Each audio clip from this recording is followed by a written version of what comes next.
स्वागत है आप सभी का जस्ट टीचिंग एकेडमी में। आर्ट ऑफ टीचिंग का आज हमारा टॉपिक है टीचिंग के उद्देश्य। इससे पहले भी 3 क्लास हो चुका है। अगर आप लोगों ने क्लास नहीं देखे हैं वो क्लास जस्ट टीचिंग एकेडमी में हो चुका है, वहां जाके आप लोग देख लीजिए। अगर चैनल को सब्सक्राइब नहीं किए तो चैनल को सब्सक्राइब करके रखिए ताकि आने वाला जो भी इम्पोर्टेंट क्लास हो बिहार स्टेट का वो आप लोगों को मिल सके। चलिए शुरू करते हैं आर्ट ऑफ टीचिंग के टॉपिक टीचिंग के उद्देश्य का। फर्स्ट क्वेश्चन है शिक्षण का प्रमुख उद्देश्य क्या है। क्या है फर्स्ट क्वेश्चन? शिक्षण का प्रमुख उद्देश्य क्या है। यहाँ प्रमुख उद्देश्य पूछा गया किसका? शिक्षण का। हम लोग देखते हैं क्या है।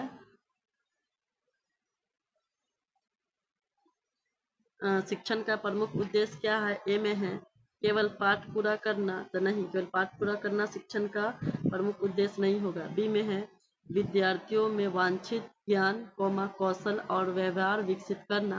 सी में है केवल परीक्षा लेना, केवल परीक्षा लेना भी नहीं होगा। डी में केवल गृह कार्य देना, केवल गृह कार्य भी देना भी नहीं होगा। तो क्वेश्चन नंबर 1 का आंसर हो जाएगा बी। क्या इसका आंसर? बी इसका आंसर हो जाएगा विद्यार्थियों में वांछित ज्ञान कौशल और व्यवहार विकसित करना। अब हम लोग चलते हैं नेक्स्ट क्वेश्चन की तरफ। नेक्स्ट क्वेश्चन में क्या है? शिक्षण का उद्देश्य केवल ज्ञान प्रदान करना नहीं, क्या विकसित करना है। क्या है? शिक्षण का उद्देश्य केवल ज्ञान प्रदान करना नहीं बल्कि क्या विकसित करना है।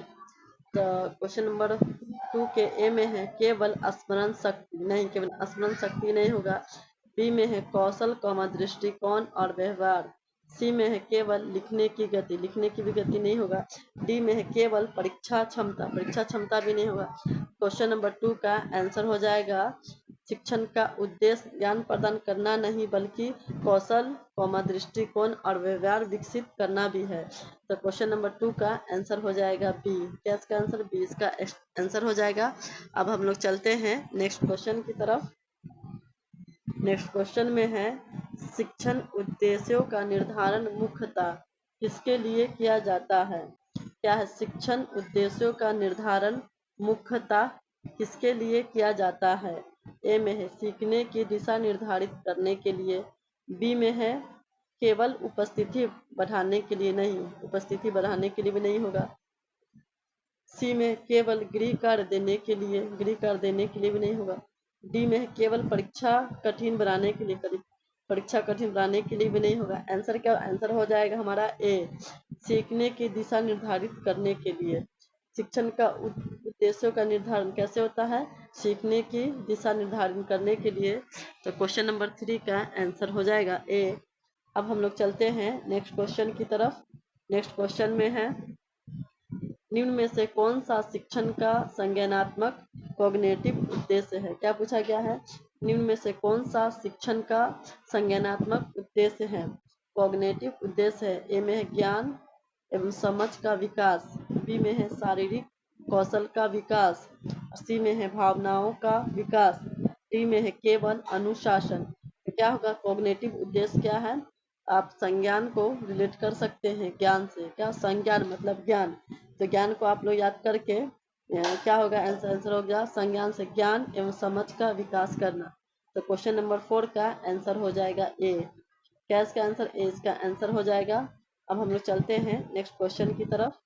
नेक्स्ट क्वेश्चन में है अफेक्टिव डोमेन मुख्यतः किससे संबंधित है। क्या पूछा गया? अफेक्टिव डोमेन मुख्यतः किससे संबंधित है। ए में है ज्ञान, नहीं, ज्ञान में तो कॉग्निटिव होगा।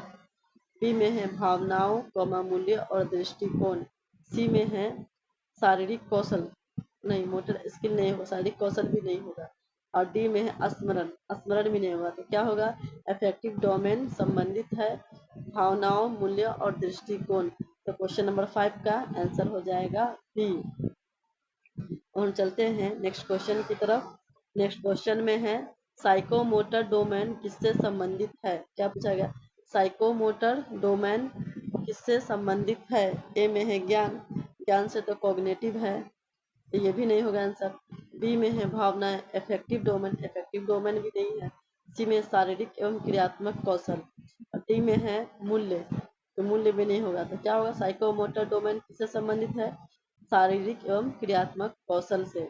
तो क्वेश्चन नंबर 6 का आंसर हो जाएगा ए। अब हम लोग चलते हैं नेक्स्ट क्वेश्चन की तरफ। नेक्स्ट क्वेश्चन में है, ब्लूम्स टेक्सोनोमी में कॉग्निटिव डोमेन का संबंध किससे है। क्या पूछा गया है, ब्लूम टेक्सोनोमी में कॉग्निटिव डोमेन का संबंध किससे है, किससे है। क्या ब्लूम टेक्सोनोमी में पूछा गया कॉग्निटिव डोमेन का संबंध किससे है। ए में मानसिक बौद्धिक क्रियाओं से, बी में केवल शारीरिक गतिविधियों से, नहीं शारीरिक गतिविधियों से नहीं होगा, सी में केवल भावनाओं से, केवल भावनाओं से भी नहीं होगा, डी में केवल अनुशासन से, अनुशासन से भी नहीं। किससे होगा, ब्लूम टेक्सोनोमी कॉग्निटिव डोमेन किससे संबंधित है, मानसिक या बौद्धिक क्रियाओं से। किससे, मानसिक या बौद्धिक क्रियाओं से।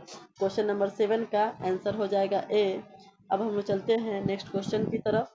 नेक्स्ट क्वेश्चन में है, विद्यार्थियों में समस्या समाधान क्षमता विकसित करना किस प्रकार के उद्देश्य का उदाहरण है। क्या पूछा गया, विद्यार्थियों में समस्या समाधान क्षमता विकसित करना किस प्रकार के उद्देश्य का उदाहरण है। ए में है संज्ञानात्मक, बी में है भावात्मक, सी में है शारीरिक, डी में है सामाजिक। तो विद्यार्थी में समस्या समाधान कैसे करेगा विद्यार्थी, अपने संज्ञान से। तो इसे अपडेट करके याद कर सकते हैं, संज्ञान मतलब संज्ञानात्मक विकास से। तो क्वेश्चन नंबर 8 का आंसर होगा संज्ञान। क्या होगा, संज्ञान इसका आंसर हो जाएगा ए। 8 का आंसर ए हो जाएगा। अब हम चलते हैं नेक्स्ट क्वेश्चन की तरफ। नेक्स्ट क्वेश्चन में है, विद्यार्थियों में सहयोग एवं सकारात्मक दृष्टिकोण विकसित करना किससे संबंधित है। क्या है, विद्यार्थियों में सहयोग एवं सकारात्मक दृष्टिकोण विकसित करना किससे संबंधित है। ए में है कॉग्निटिव डोमेन से, नहीं कॉग्निटिव डोमेन से नहीं होगा सकारात्मक दृष्टिकोण। और बी में है अफेक्टिव डोमेन, सी में है साइकोमोटर डोमेन, साइकोमोटर भी नहीं होगा, डी में है केवल स्मरण भी नहीं होगा। तो क्वेश्चन नंबर 9 का आंसर हो जाएगा अफेक्टिव डोमेन। क्या होगा, अफेक्टिव डोमेन। विद्यार्थियों का सहयोग एवं सकारात्मक दृष्टिकोण किससे होगा, अफेक्टिव डोमेन से। तो क्वेश्चन नंबर 9 का आंसर हो जाएगा बी। अब हम चलते हैं नेक्स्ट क्वेश्चन की तरफ।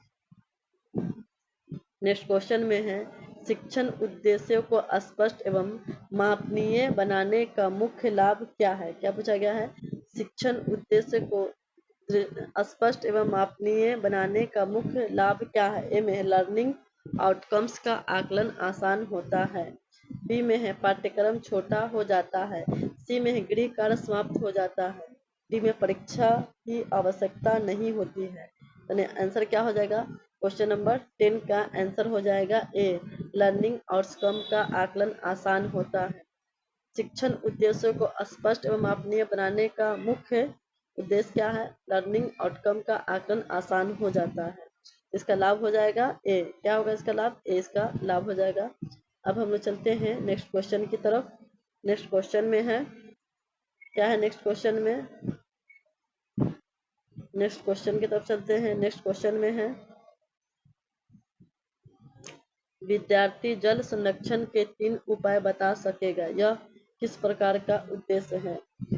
क्या है, विद्यार्थी जल संरक्षण के 3 उपाय बता सकेगा, यह किस प्रकार का उद्देश्य है।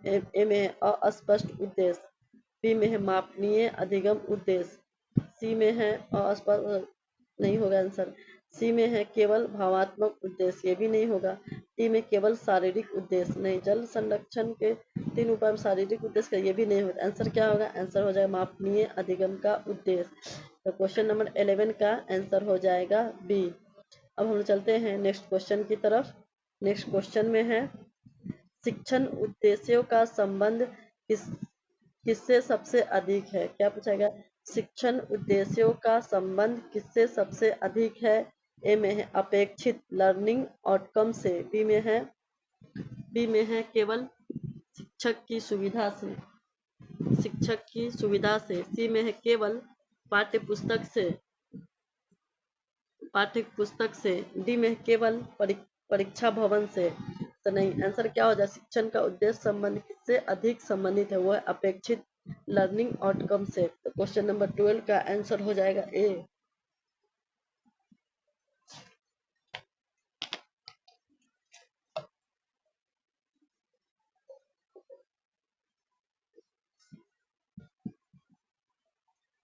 12 का आंसर हो जाएगा ए।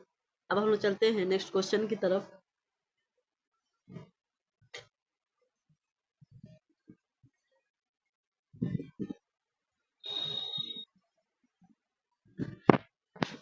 क्वेश्चन नंबर 13 में है, विद्यार्थियों दिए गए मानचित्र में बिहार को पहचान सकेगा, यह मुख्यतः किस प्रकार का उद्देश्य है। क्या है, विद्यार्थी दिए गए मानचित्र में बिहार को पहचान सकेगा, मुख्यतः किस प्रकार का उद्देश्य है। ए में है संज्ञानात्मक, बी में है भावात्मक, सी में है केवल नैतिक, डी में है केवल सामाजिक। तो क्वेश्चन नंबर 13 का आंसर हो जाएगा संज्ञानात्मक। विद्यार्थी दिए गए मानचित्र में बिहार को कैसे पहचानेगा, संज्ञान से।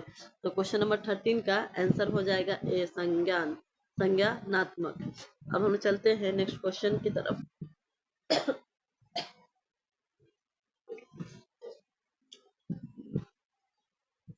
नेक्स्ट क्वेश्चन में है, विद्यार्थी प्रयोगशाला उपकरण का सही उपयोग कर सकेगा, यह किस प्रकार के उद्देश्य का उदाहरण है। क्या है, विद्यार्थी प्रयोगशाला उपकरण का सही उपयोग कर सकेगा, यह किस प्रकार के उद्देश्य का उदाहरण है। ए में है कॉग्निटिव, बी में है अफेक्टिव, सी में है साइकोमोटर, डी में है इमोशन। क्या है, इमोशन। क्या होगा, विद्यार्थी प्रयोगशाला उपकरण का सही उपयोग कर सकेगा। तो आंसर क्या हो जाएगा इसका, इसका आंसर हो जाएगा, क्या होगा इसका, इफेक्टिव। क्वेश्चन नंबर 14 का आंसर हो जाएगा डी, डी इसका आंसर हो जाएगा। अब हम चलते हैं नेक्स्ट क्वेश्चन की तरफ। नेक्स्ट क्वेश्चन में है, विद्यार्थी स्वच्छता के प्रति सकारात्मक दृष्टिकोण विकसित करेगा, यह किस डोमेन से संबंधित है। विद्यार्थी स्वच्छता के प्रति सकारात्मक दृष्टिकोण विकसित करेगा, यह किस डोमेन से संबंधित है, कॉग्निटिव से। नहीं, यह दृष्टिकोण की बात हो रही थी, कॉग्निटिव तो नहीं होगा इसमें, और कॉग्निटिव भी नहीं होगा, और बी में है इफेक्टिव, सी में है साइकोमोटर, डी में है लिंग्विस्टिक। तो आंसर क्या हो जाएगा, आंसर हो जाएगा सकारात्मक दृष्टिकोण विकसित करता है इफेक्टिव से। तो क्वेश्चन नंबर 15 का आंसर हो जाएगा ए। अब हम लोग चलते हैं नेक्स्ट क्वेश्चन की तरफ। नेक्स्ट क्वेश्चन में है, शिक्षण उद्देश्यों के आधार पर शिक्षक क्या निर्धारित कर सकेगा। क्या है, शिक्षण उद्देश्यों के आधार पर शिक्षक क्या निर्धारित कर सकेगा। ए में है उपयुक्त टीचिंग मेथड्स और असेसमेंट, बी में है केवल विद्यार्थियों की उपस्थिति, सी में है केवल बैठने की व्यवस्था, डी में है केवल गृह कार्य।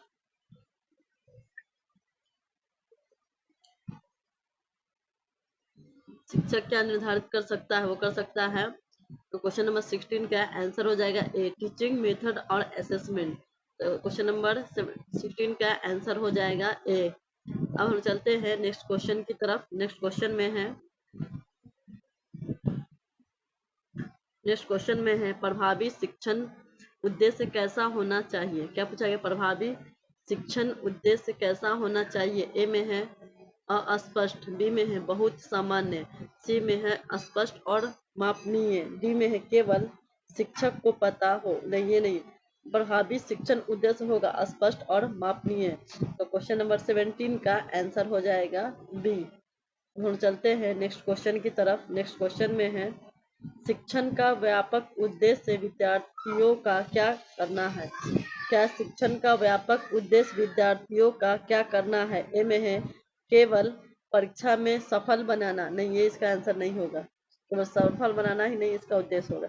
बी में सर्वांगीण विकास करना, सी में है केवल अधिक अंक देना, अधिक अंक दिलाना भी नहीं होगा, डी में है केवल पाठ याद कराना, केवल पाठ याद कराना भी नहीं होगा। क्वेश्चन नंबर 18 का आंसर हो जाएगा बी, सर्वांगीण विकास करना। विद्यार्थियों का क्या होगा, शिक्षण का व्यापक उद्देश्य होता है विद्यार्थियों का सर्वांगीण विकास करना। तो क्वेश्चन नंबर 18 का आंसर हो जाएगा बी। अब हम चलते हैं नेक्स्ट क्वेश्चन की तरफ। नेक्स्ट क्वेश्चन में है, विद्यार्थी किसी समस्या के दो संभावित समाधान की तुलना कर सकेगा, यह किस क्षमता को दर्शाता है।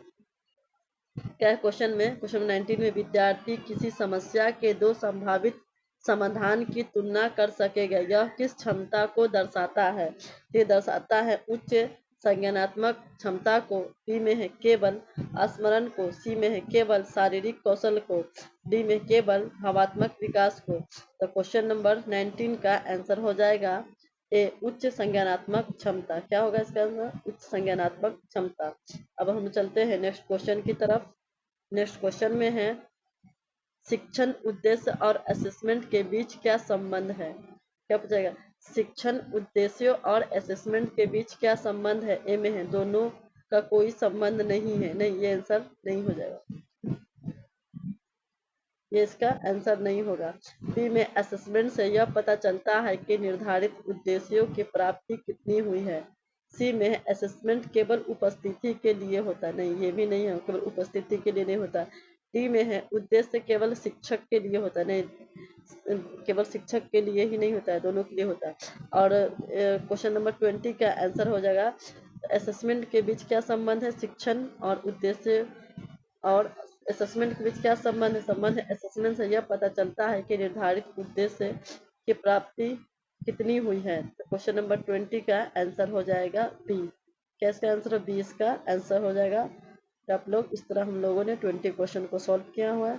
आप नीचे देख सकते हैं टीचिंग ऑब्जेक्ट के 3 प्रमुख डोमेन्स भी है, वो भी आप रिविजन कर लीजिए। क्या है? कॉग्निटिव। कॉग्निटिव मतलब क्या होता है? कॉग्निटिव मतलब ज्ञान एवं बौद्धिक क्षमता से। क्या होता है? कॉग्निटिव ज्ञान एवं बौद्धिक क्षमता से।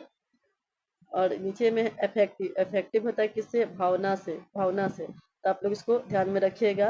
क्या है? क्या है? अफेक्टिव भावनाएं कौमा मूल्य एवं दृष्टिकोण से क्या होता है? अफेक्टिव होता है। फिर आप लोग नीचे में देखिए, नीचे में क्या? साइकोमोटर।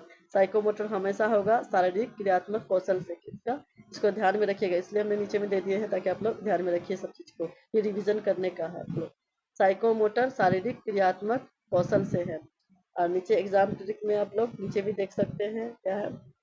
कॉग्निटिव। कॉग्निटिव मतलब होता है जानना। क्या होता है? जानना या सोचना। अफेक्टिव। अफेक्टिव मतलब महसूस करना या मूल्य विकसित करना। और साइकोमोटर। साइकोमोटर मतलब करना, कुछ करना या कौशल करना, कौशल प्रदर्शन करना। तो क्या होगा? साइकोमोटर मतलब करना या कौशल प्रदर्शन करना। इस तरह हम लोगों ने कुछ इम्पोर्टेंट भी थिंग दे दिए हैं, आप लोग नीचे में देख के रिविजन कर सकते हैं। और आप लोग 20 क्वेश्चन का नीचे में आंसर है, आंसर देख के आप मिला लीजिए कि आपका 20 में से कितना सही हो रहा है। और वीडियो को लाइक कीजिए और चैनल को सब्सक्राइब नहीं किए तो चैनल को सब्सक्राइब करके जाइए। फिर मिलते हैं नेक्स्ट क्लास में नेक्स्ट टॉपिक के साथ। जब तक पढ़ते रहिए, रिविजन करते रहिए।